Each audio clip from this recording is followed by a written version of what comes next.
দিলীপ বাদল, আর কে হন বাড়ির লোক? আমার বন্ধু। আচ্ছা, কি ঘটনা ঘটেছে? হাওড়া থেকে গিয়েছিল, দীঘা গেছিলো গাড়ি।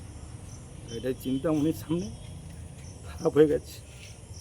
এখানে গাড়ি খারাপ অবস্থায় ও গাড়িটা যে মানে সারাতে ও ড্রাইভার, হেল্পার আর মিস্ত্রি সারিয়েছিল। তারপরে একটা লরি এসে পিছনে ধাক্কা মারে। এখানে 10-15 হাতার গাড়িটা সোজা রাস্তায় যায়, তারপরে দেখে লঞ্চে দুপুর। তারপরে দেখা গেলো 4 জন আর 3 জন ইঞ্জর, তারাও 5 মিনিট ছিল।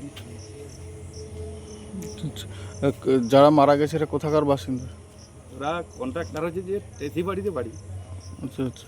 আর ড্রাইভার হচ্ছে যে কাঁথি, আর মালিকের বাড়ি নান্দাড়ি, আর হচ্ছে যে কোথায় ওদের বাড়ি আমি ঠিক জানি না।